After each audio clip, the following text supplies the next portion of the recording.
order. It's 6:03 p.m. on November 18th. We'll start with a board member roll call and just a general introduction. I'm Paul Ashton. I'm the chair of the Police Complaints Board, and I am obviously present. Jeff Tignor, member, present. Earl Folks, member, present. Bobby Strang, member, present. Okay, and then Mike Tobin, executive director.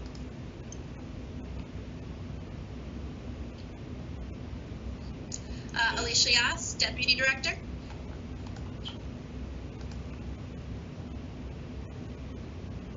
And Mark. Mark Cross, legal counsel.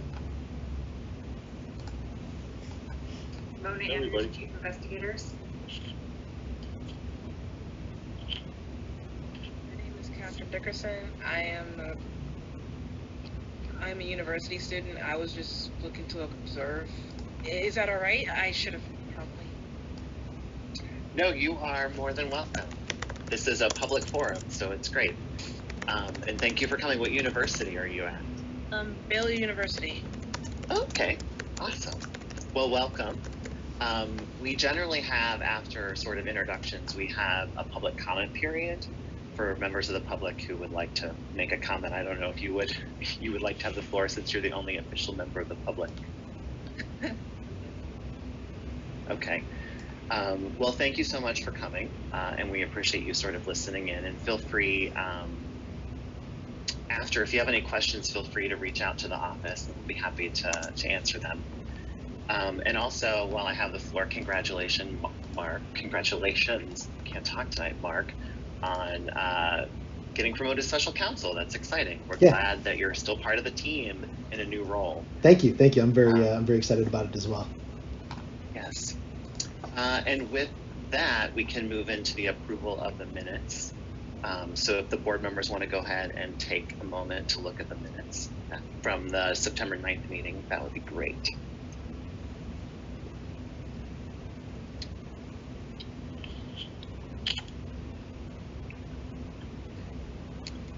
Make a motion to approve the minutes.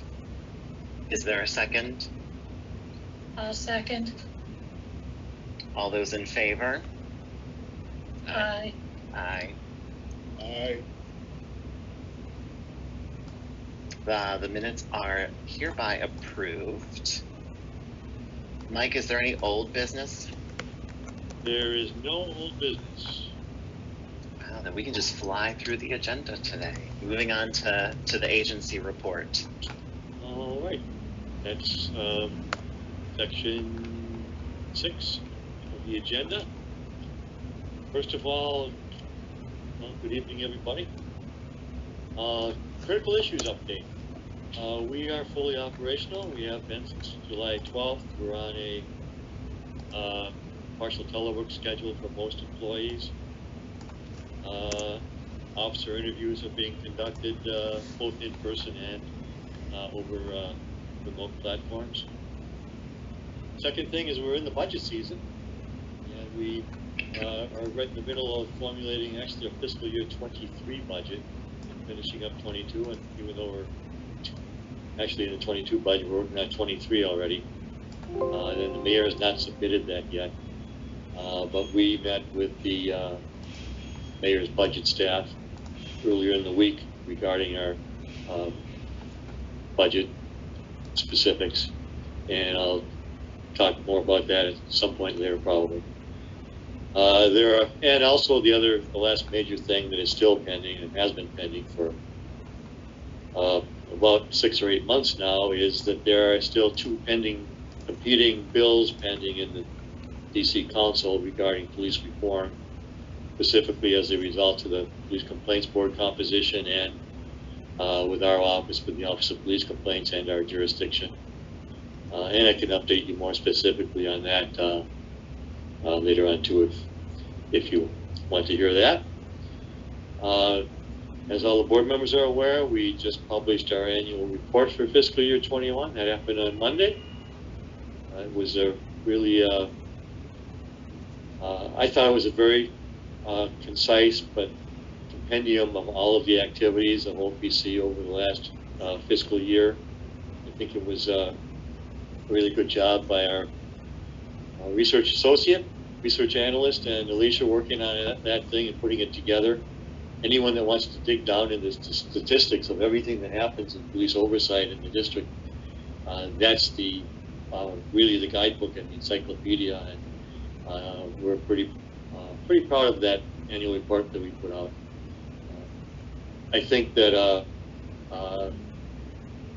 it lays out pretty well what the overall statistics were, and then all the breakdowns of the statistics. If anyone member of the public or anyone that's doing any research can use that as a very good reference point. So we did that. That was issued on Monday. Our next big report is going to be the annual use of force report. That's a calendar year report. So after the calendar year is done, we'll be finalizing that report. We work on it on a quarterly basis. So about every quarter we get all of the statistics from MPD, and basically we're drafting the report on a draft of it every quarter, and then at the end of the year put everything together, and our research analyst puts all of it together. So that's the next big report coming out. And I don't have any advanced information on it yet because we don't have all the fourth quarter. We just recently got the third quarter, so I really don't have anything to tell you about trends or anything like that at this point. As soon as we get that, though, we can talk more about it. For the next item on the board report, I just wanted to indicate that I did testify on October 21st in front of the DC Council. That was regarding one of the police reform bills, the bill that was put forth by the chairman of the council, Bill Mendelson. I was on the panel with the police chief and the DC auditor, and we had a lot of discussion on the pending police reform. And I did forward to the board what my public comments were, what my written testimony was, and certainly I can talk more in detail about that if you wish to, and I think we should later on at some point about what that testimony is and what those bills actually are encompassing and where they might be headed in the future. So that was a primary district government contact that we had, aside from different budget meetings and meetings with MPD command staff, which are all already pre-scheduled and regularly scheduled meetings. For training, all of our investigators have completed the MPD in-service training, their annual professional development training that they have. It's a 3-day program. And there's also some other administrative people that went to the training too. I think, Mark, you went this year, right? And some other people went to the training. So Alicia, you went too, right? Yeah. Yep, So, I went and Chris went too. Right, okay, all right. So it's a good update for us to keep in the know on what NPD is training its officers on a regular basis. And it's very interesting to hear the interactions between the officers and our employees that are in the in-service training with them. It's a good experience for both because they get to network and meet on a one-to-one basis in an atmosphere, an environment that they don't normally get to talk to each other in. So, do we find it to be primarily a positive experience for the investigators and the OPC staff? Oh, that's what I understand for all the investigators. Even experiences that they thought were initially negative, by the end of the day are positive because there's good interaction between them, the conversation and the breaks, and the way the instructors handled it this year, I understand, was really a very good. The instructors handled it very well. A couple instances where people expressed their displeasure with our office during some of the training sessions, and the instructors handled it very well, and everything was pretty much ironed out by the end of the day, and there was a much better understanding of things. So that's really kind of the purpose of why we go there, is to have that kind of interaction and straighten out the misconceived perceptions that they have about our office, and have that interaction. With regard to staffing, We are doing interviews right now for 2 vacant investigator positions. We'll probably have those, the way things work with DCHR and the hiring system here, we'll probably have those people on in January for 2 new investigators. That's what we're anticipating, what we're finding out. For the dismissal schedule, you will note, and I just sent out a message to you on this, Assistant Chief Kane is no longer on the board. What happened with that is her board appointment actually expired back in January. There is a statute now, the temporary legislation that is in effect now until February of 22 that prohibits any active MPD officer from being on the board. The mayor nevertheless did nominate her for reappointment. It went to the Judiciary Committee, and the Judiciary Committee, because of the statute, declined to put that nomination forward for a vote. So then under the DC law, after 90 days, if there's no vote on a mayor's nomination, that essentially is a no vote, and that person is not appointed. And that's what happened 2 weeks ago, was that 90 days ran out. The vote was never taken, so she was essentially unappointed in accordance with the statute, so she's no longer on the board. So that's what happened with that.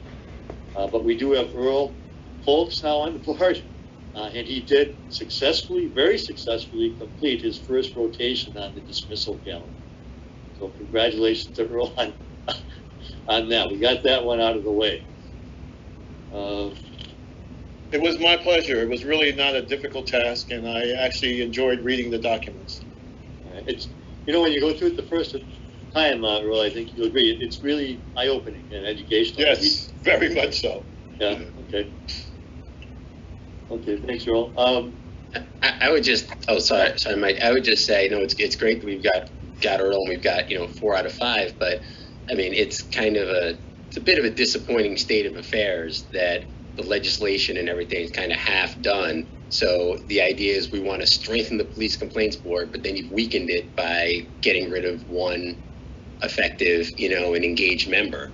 So I just want to state for the record that I find that disappointing. Yes, and here's the status of that, so everybody knows statutory point of view. Under the temporary legislation that is in effect now, until February 22, when it expires, technically, the board is authorized to be constituted by consisting of 9 members, 1 from each ward and 1 at-large member. And the mayor has not nominated anyone for any of those 9 positions. The other part of that is the other pending legislation, the bill that we just heard in committee a couple of weeks ago, calls for 13 members of the board with varying qualifications. For instance, I think 1 is supposed to be some kind of education-based criminal justice professor or law-related person. 1 is supposed to be a certain age group, and then, so there's 13 different qualifications, and that bill has not been voted on yet. So that's out there too.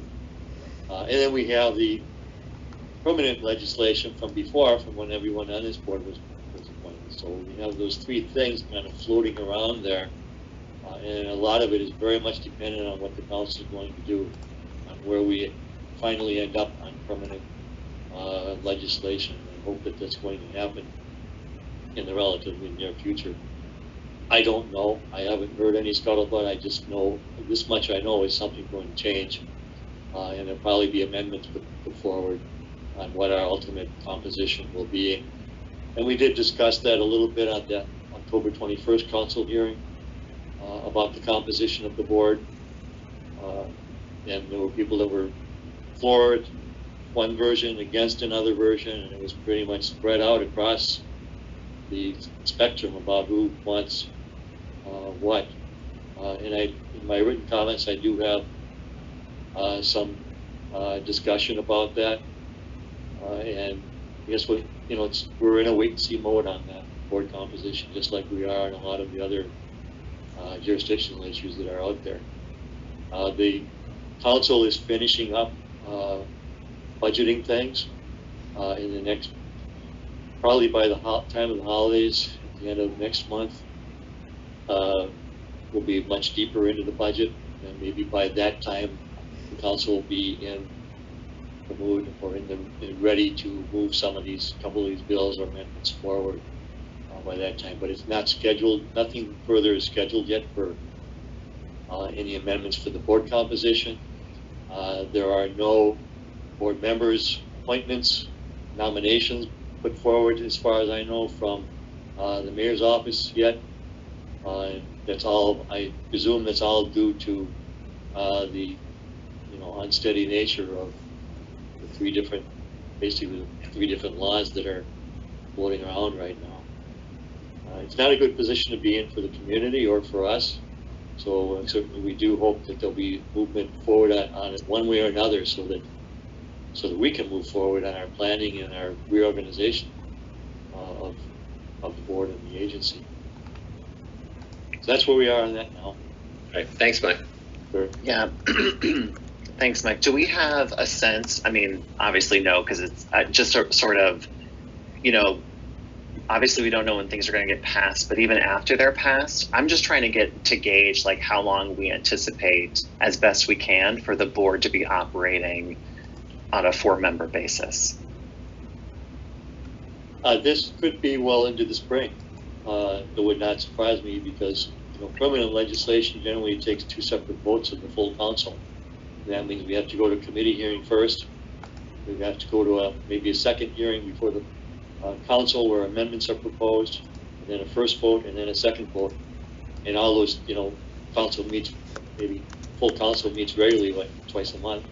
So for those things that happen, you're already building in 2 or 3 months from the committee point to the point of a law being passed, unless it's another emergency legislation that they could do in one session, which we've already done that. We've already had an emergency bill that they made into a temporary bill, and that's the one that expires in February. Conceivably, they could also come up with a way to extend the temporary legislation that currently expires in February. I don't know. They seem to find a way to do something when they really want to make it happen. They can find a rule to make something move forward or not. So, as far as the procedural rules of the council, so there's just a lot of unknowns.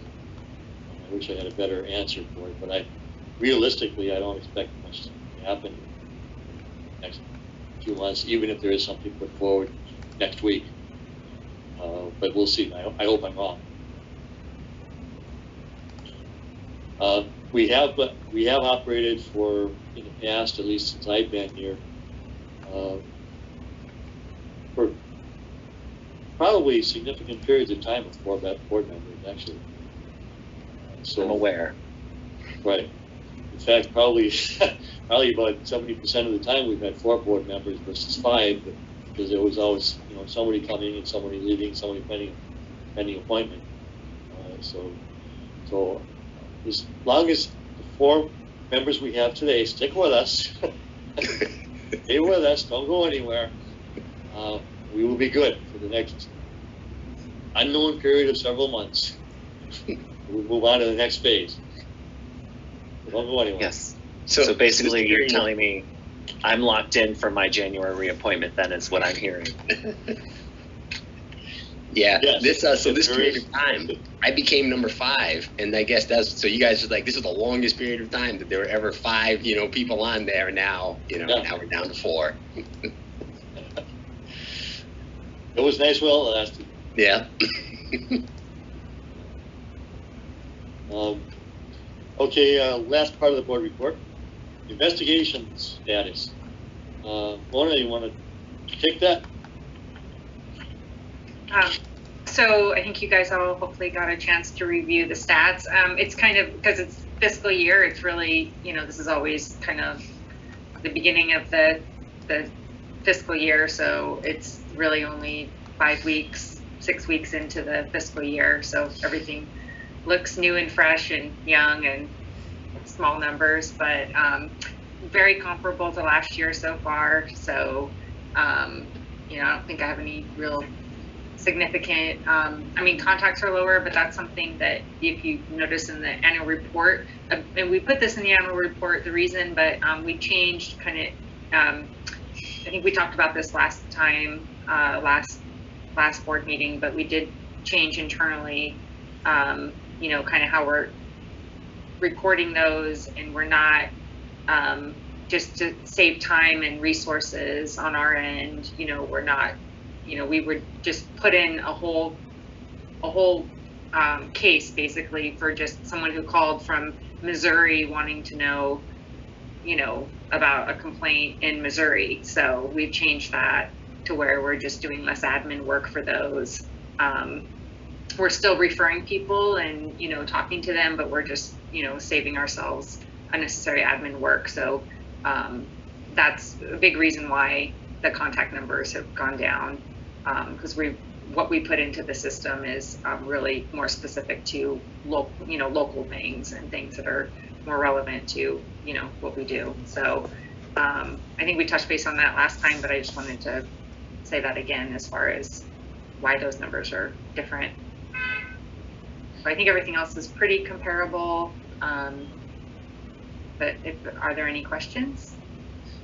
I probably should know the answer to these already, but I'm seeing them. And so I'll ask, what are referred to other, like, and then what's admin closed? So just a couple examples of those.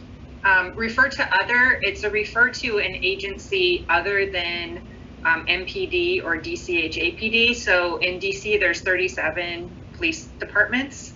And the biggest ones would be like Capitol Police and Park Police and Uniform Division of Secret Service. And so if we get a complaint and we identify another agency, or actually that would also be security. A lot of times it's security officers. There's also like, I think 50,000 uniformed security officers in DC that operate in DC. So if we get a complaint and we're able, and we figure out Amtrak, whatever, that's what it means. So it's referring to, it's about a police officer or security officer, but we're referring it to an agency that's not MPD or DCHAPD, but that it's a police complaint. It's just to another agency. And then admin close, those are typically where and it doesn't fit into anything else. And typically those are cases where we either,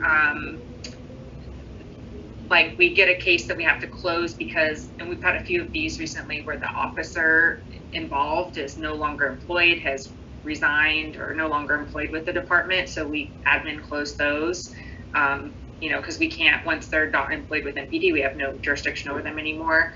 And it also could be closures where it's just like about, you know, it's a complaint about on our form, but it's about just not a police complaint. Right. You know, it's just completely not anything that we, you know, it's about, you know, trash pickup or something. I mean, you know, sometimes we can just do those as contacts, but if it's in our, you know, something like that, or, you know, yeah, that kind of thing. So it's more like we can't, it's about something that we can't refer to another agency, but, you know, also it doesn't really fit into anything else. I'm trying to think of other like admin closure examples. You know, it could be, I mean, we sometimes will get like parking enforcement. So that's not really a law enforcement office agency. So those a lot of times we admin close, but then we, you know, and make sure that the complainant has the information, like we identify it, like people just get a parking ticket and then we can identify it as, you know, DPW parking enforcement. So we'll just give the complainant information on this is who the juror is, but it's not a law enforcement agency, so we don't refer it to others. So sometimes it's things like that. So I don't know if that's great. That's very helpful. I hadn't realized until today that there were, you know, so many other law enforcement agencies. I know we're focused on those two main ones. I didn't realize there were a full 37. So yeah, that's a lot. I mean, like pretty much the Smithsonian has their own police department. Bureau of Engraving and Printing actually have their own actually sworn police officers. So it's crazy all the how, you know, pretty much most federal buildings have like their own little, you know, sworn officers that aren't you know, beyond, that aren't just like security officers. So anyway, yeah. Cool. Thank you. Mm-hmm. Are there any, that's a good question, thank you, and probably I'll do a better job at orientation to talk about that. And focus A lot on of categories. I know. It's a lot of categories. You probably did them at orientation. It's just hard to remember what fits in. And then I saw one had 3 instead of 0, you know, last year. I was like, oh, there's 3 this time. Maybe, is this something? I just wondered what it was. Yeah, I think it's because it was probably because it was like park police officer, you know, it was something like that. No, it's a great question. It's a good refresher. I mean, because as the board, we primarily see the dismissals and not so much, you know, the other stuff. So it's always helpful to get a reminder. Are there any other questions regarding this statistics? No? Okay. All right, thanks a lot, Mona. Appreciate it. Good job. That completes the board report. There's something I need to bring up because I was looking at the dates on the dismissal review, and I'm hoping someone can trade with me because I'm going to the International Sci-Fi Convention here in DC from the 15th to the 19th. Then I'm on vacation after that.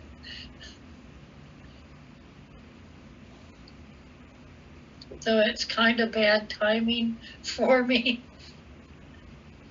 Okay, so you're talking about December? Are you talking about the December dates? Yes. Bobby? Okay.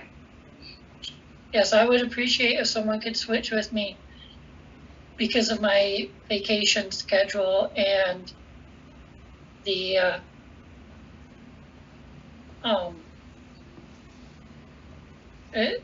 convention that is going to make me not want to do any work.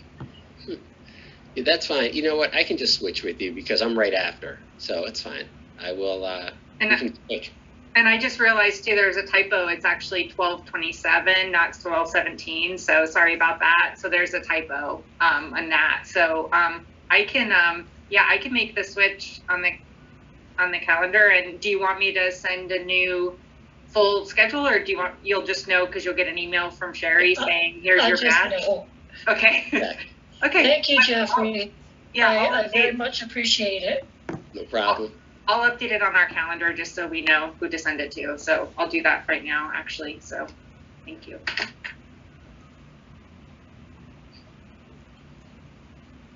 Is there anything else to cover in terms of new business? Okay. We got that. Any other questions, concerns on the board report or the schedules or anything?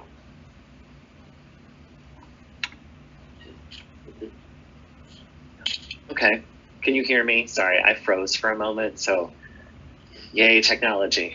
I'm going to go ahead and move the board or make a motion to move the board into executive session to discuss personnel matters pursuant to DC Official Code Section 2-575B10. That was rough. Do we have to vote on that? Yes. So all those in favor? Aye. Earl, how do you vote?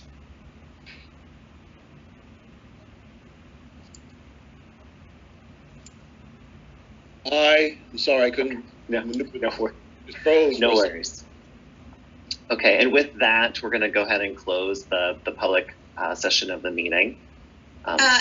If anyone other than a board member would like to be moved to the waiting room to come back in, let me know. I can move you now. And then you will be let back in after the executive session. I believe the only business at that point will be adjourning the meeting, though. Yes, that would be correct. Perfect. Otherwise, thank you all for coming. And Catherine, thank you for attending. And please feel free to reach out to the agency if you have any questions. Thank you for allowing me to attend. Y'all have a good night. You too. Thank you. Bye. Bye, Ron and Paul. I've just made you host. You should be all set. Have a good night, everyone. Thanks. Thanks, Alicia.